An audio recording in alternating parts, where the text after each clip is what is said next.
साथियों नमस्कार। विशेष सूचना यह है कि भारतीय ग्रामीण डाक कर्मचारी संघ बीएमएस ने जब से जीडीएस के लिए P4 का एजेंडा 12-24-36 मेडिकल फैसिलिटी, जीडीएस को पेंशन और रूल 3A को डिजोल्व करने का प्रस्ताव लाया है। और ये एजेंडा जो है हमने राष्ट्रीय कार्य समिति में 11/6/2023 को पारित कर दिल्ली में, और इसका मेमोरेंडम डीजी और सेक्रेटरी पोस्ट को हमने दे दिया। सोशल मीडिया पर हर जगह ये आपने देखा होगा। उसके बाद 23/6 को श्री देवी सिंह चौहान संचार राज्य मंत्री आंध्र प्रदेश के दौरे पर थे। वहाँ हमारा general secretary D Chandrashekar Rao ji ने उनसे मिलकर ये मेमोरेंडम दिया।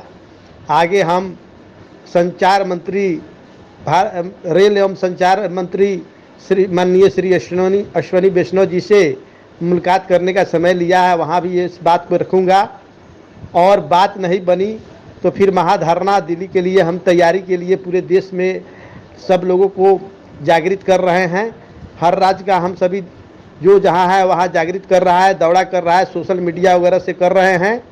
हमारा जो प्रतिबंधी यूनियन है वह तरह तरह के प्रोपेगेंडा फैला रहा है कि हम गुमराह कर रहे हैं, इनकी मान्यता नहीं है। तो साथियों, श्री कमलेश चंद्रा जी की कमेटी की रिपोर्ट 1 साल डाक भवन में 2017 तक पड़ी रही।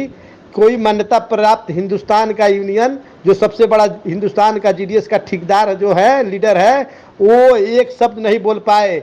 हमारे जो भारतीय डाक कर्मचारी संघ के सेक्रेटरी जनरल श्री संतोष कुमार सिंह जी ने जीडीएस के जनरल सेक्रेटरी शिवरंजन कुमार मिश्रा को डाक भवन पर अनशन पर बैठाया।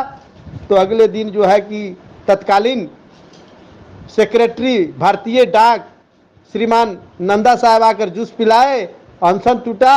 अगले दिन जो है कि फाइल वित्त मंत्रालय को चली गई। फिर वित्त मंत्रालय में 1 साल पड़ा रहा। कोई हिंदुस्तान का यूनियन जो अपने को मान्यता प्राप्त समझते हैं और प्रोपेगेंडा फैला रहे हैं, लोग को गुमराह कर रहे हैं, वो कभी भी इसके लिए आवाज़ नहीं उठाया। फिर हम लोगों ने जो है 2018 में जून में स्ट्राइक प्रारंभ किया सबसे पहले। और जो है कि हमारे स्ट्राइक बीएमएस जीडीएस भारतीय ग्रामीण डाक कर्मचारी संघ ने जब आंदोलन शुरू किया पूरे देश में, तो उसके 5 दिन के बाद हिंदुस्तान का और यूनियन स्ट्राइक में आया। और जो है से कि वो कमलेश चंद्रा की कमेटी की रिपोर्ट भारतीय डाक कर्मचारी महासंघ के बदौलत लागू हुआ है। किसी अन्य यूनियन का अगर उसमें मान्यता है, बहुत बड़ा उनको अहंकार है कि हम मान्यता प्राप्त है, देश के सबसे बड़े यूनियन है, तो उनको पहले ये काम कर लेना चाहिए था। 2017-18 में फाइल वित्त मंत्रालय को भेजवा लेना चाहिए था, स्ट्राइक पहले शुरू करना चाहिए था, क्योंकि सबसे बड़ा यूनियन है, सबसे बड़ी पार्टी है। लेकिन ऐसा उन्होंने नहीं किया। केवल जो है 20 साल से लोगों को बरगलाया जा रहा है। भारतीय ग्रामीण डाक कर्मचारी संघ जो है, आप खुली किताब है, आप उसको पढ़ लो। आपने कभी आपसे चंदा नहीं मांगा हिंदुस्तान के जीडीएसओ से। अगर कोई है तो बता दे। हम अपने दम से संघ चलाते हैं, किसी के रहम करम पर नहीं चलाते हैं। ये बीएमएस का यूनियन है जो त्याग, तपस्या और बलिदान के सिद्धांत पर चलता है। आज विदाउट पे हम पूरे हिंदुस्तान में घूम के लोगों को जगा रहे हैं। कोई है तो निकल के दिखा दे। आज हम जब ये P4 का एजेंडा लेकर आए हैं तो तरह तरह के सोशल मीडिया, व्हाट्सएप पर उनके लोग अपने लोगों द्वारा जो है लोगों को गुमराह करने का प्रयास किया जा रहा है कि बीएमएस गुमराह कर रही है। 2017 में अनशन पर बैठा, वो गुमराह करना था। हमने जीडीएस श्री कमलेश चंद्रा जी की कमेटी के रिपोर्ट लागू कराने के लिए सबसे पहले स्ट्राइक में हम आए। हमने गुमराह किया लोगों को। गुमराह तो वो लोग कर रहे हैं, उनको दम है तो रूल 3A और P4 का हमारा एजेंडा, उसके लिए पहले स्ट्राइक करके दिखा दे। नहीं तो उनको देखना है तो हम अकेले करके दिखा देते हैं, लागू करा के दिखा देते हैं। हम लड़ाई लड़ के दिखा देंगे। केवल हिंदुस्तान का जीडीएस हमारे साथ दिल्ली में 50,000 आ जाए। हम कहीं बरगलाने का काम नहीं करते हैं। जो लोग 20 साल से दुकान चला रहे हैं ना खाने कमाने का, वो सचेत हो जाए। अब हिंदुस्तान का जीडीएस जाग गया है, किसी के बहकावे में नहीं आने वाला है। हर राज्य में जो अपना जो बैठा रखे हैं लोगों को, लोगों को जीडीएस को गुमराह करने का, उनको भी समझा दीजिए। अब जीडीएस किसी की सुनने वाली नहीं है। जीडीएस सीधा अपना कल्याण चाहता है, अपना बेहतर भविष्य चाहता है, वो किसी के चक्कर में नहीं आना चाहता है। आप रोज वीडियो बना के डाल रहे हो, लाखों लोग गाली दे रहा है। दिनेश राय भी वॉइस मैसेज डाल रहा है, लिख रहे हैं, कभी नहीं सुनेंगे कोई जीडीएस हमको गाली दे रहा है, क्योंकि जानता है मैं खुली किताब हूँ, खुला बहस हूँ और खुली मंच से मैं बोलता हूँ। जो बात है फैक्ट है वही रखता हूँ। झूठ की कोई सीमा नहीं होती है, उसका एक लिमिट होता है। हम कितना दिन हिंदुस्तान को जीडीएस को बोलते रहेंगे भाई? हम तो 3 महीना से इस कार्यक्रम में लगे हुए हैं। जो लोग 20 साल से जो बैठे हैं यूनियन के सबसे बढ़ के मान्यता प्राप्त, तो क्या कर लिए? 2011 में कांग्रेस की सरकार थी और कम्युनिस्टों के समर्थन से चल रहा था। यूपीए गवर्नमेंट, मनमोहन सिंह प्रधानमंत्री थे। इंगेजमेंट रूल जीडीएस रिव्यू हो गया, आया जो है कि और टफ कंडीशन में। क्यों नहीं बढ़कर बड़े बड़े जो ठेकेदार लीडर थे वो हिंदुस्तान के मान्यता प्राप्त विरोध किए?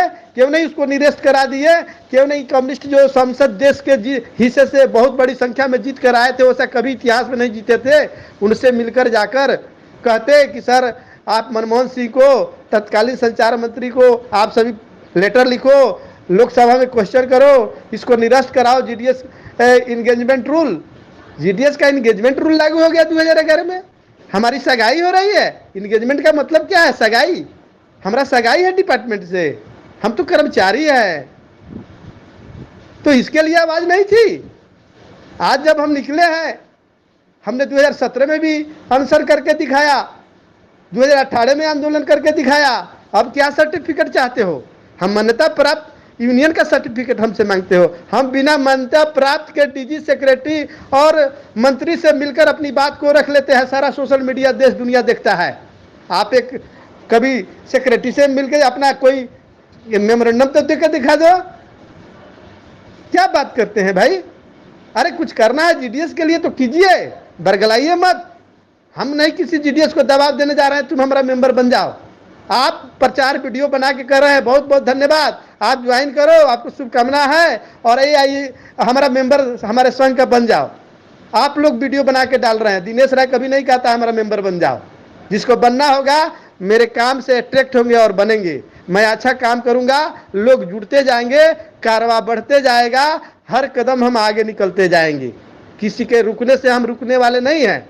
हम काम अगर अच्छा करेंगे जीडीएस के लिए तो हिंदुस्तान का, दुनिया का कोई ताकत हमको रोक नहीं सकती है। अगर मैं अच्छा काम नहीं करूंगा जीडीएस के लिए तो हम लाख उसको प्रयास करेंगे, अपने साथ लाने का वो नहीं आएगा। क्योंकि आज का पढ़ा लिखा 40% जीडीएस पूरे हिंदुस्तान का यंगस्टर स्पीड में चल रहा है और सीना तान के ठोक के बोल रहा है और लिख रहा है हर सोशल मीडिया पर। आप जैसा करोगे वैसा वो जवाब देने के लिए तैयार है। इसलिए अपनी इज्जत बचाओ और प्रतिष्ठा के साथ यूनियन चलाओ। हमारे मान्यता के चक्कर में मत पड़ो। अपनी यूनियन की प्रतिष्ठा बचाओ कि तुम कैसे लड़ोगे कि तुम्हारी इज्जत बचेगी। हम अपनी लड़ाई खुद लड़ रहे हैं, हम किसी के आश्रय से नहीं लड़ते हैं। हम तुमको बुलाने नहीं जा रहे हैं, न तुम्हारा आश्रय ले रहे हैं। तुमको दम है तो खुद के लड़के दिखा दो भैया। 2018 के बाद कोई आंदोलन किया? हर मार्च में आप स्ट्राइक करते हो एक दिन का, ताकि अप्रैल में फॉर्म भराए कि भाई हम लड़ रहे हैं। करते क्या है? हर मार्च में एक दिन के स्ट्राइक से क्या फायदा हुआ? आप जीडीएस को बता दो। 5 साल से लगातार कर रहे हो। तो ऐसे प्रोपगंडा जो चलाया जा रहा है हमारे भारतीय ग्रामीण डाक कर्मचारी संघ बीएमएस के विरुद्ध में, वो लोग कान खोल कर सुन ले। आज हिंदुस्तान का जीडीएस जाग गया है, किसी को बरगलाने में आने वाला नहीं है। वो सदैव अपना हित चाहता है और लिख सकता है, पढ़ सकता है सोशल मीडिया पर। हर सवाल का जवाब इस देश का युवा जीडीएस देने के लिए तैयार है। इसलिए कहीं भी कुछ लिखो तो सोच समझ कर लिखो, किसी का दुष्प्रचार मत करो। आप अपनी लड़ाई लड़ो। मैं क्या कर रहा हूँ ये देश देख रहा है, और मैं जो रिजल्ट आना है वो देखेगा, लोग फिर प्रतिक्रिया देगा। हम बरगला रहे हैं। बरगला तो आप 20 साल से रहे हो, दूसरे पर तोहमत लगा रहे हो। ये सब ठीक बात नहीं है। हमरे मान्यता की सर्टिफिकेट, प्राप्त की सर्टिफिकेट मांगने से पहले तुम 20 साल में क्या किए ये दिखा दो। कमलेश चंद्रा जी से मिलकर हमारे नेता सेक्रेटरी जनरल श्री संतोष कुमार सिंह जी ने पहली बार हिंदुस्तान के जीडीएस को आज़ादी के बाद मूल वेतन का TRCA का 3% इंक्रीमेंट लागू करवाया। पहले 70 रुपया 80 रुपया मिलता था। शिक्षा भत्ता दिलवाया। 5 लाख ग्रेच्युटी डलवाया। संजोग से डिपार्टमेंट सरकार नहीं मानी, वो 1.5 लाख कर दिया। लेकिन प्रयास तो किया था ना, प्रयास जारी है ना। आपने क्या किया? हिंदुस्तान का आप RTI लगा के देख लो। इस देश में एम्प्लाई को, कर्मचारियों को सबसे पहले किसी ने अगर बोनस दिलाने का काम किया तो भारतीय मजदूर संघ ने किया। इतिहास को बरगलाने की कोशिश मत कीजिए। आपके मिटाने से इतिहास नहीं मिट जाएगा। इतिहास बनाने के लिए कुछ काम करना पड़ता है, लड़ना पड़ता है, कुछ करके दिखाना पड़ता है, फिर इतिहास अपने आप बन जाता है। ऐसे ढिढोरा पीटने से, किसी की शिकायत करने से, किसी का दुष्प्रचार करने से उसका मिशन फेल नहीं हो सकता है। यही मेरी सलाह है कि आप GDS के बेहतर के लिए लड़ो। मेरे मान्यता प्राप्त के सर्टिफिकेट के फेरा में मत पड़ो। हम बिना मान्यता प्राप्त के अनशन करके दिखा दिया। GDS का श्री कमलेश चंद्रा की कमेटी रिपोर्ट लागू कराने के लिए सबसे पहले देश में स्ट्राइक करके दिखा दिया और लागू करा के दिखा दिया है। आप मान्यता प्राप्त हो जाते हो, धरना देते हो, पुलिस उठा के ले जाती है, सब देखते हैं हम। ऐसा नहीं है कि लोग नहीं देख रहा है। आज सोशल मीडिया का जमाना है। आपका एक एक काम, आपकी एक एक एक्टिविटी पर पूरे देश के GDS की नज़र है। इसलिए संभलो, वक्त है, अपने आप को बदलिए और GDS के बेहतर भविष्य के लिए लड़िए। दुकानदारी बंद कीजिए ये दुष्प्रचार का। जय हिंद, जय भारत।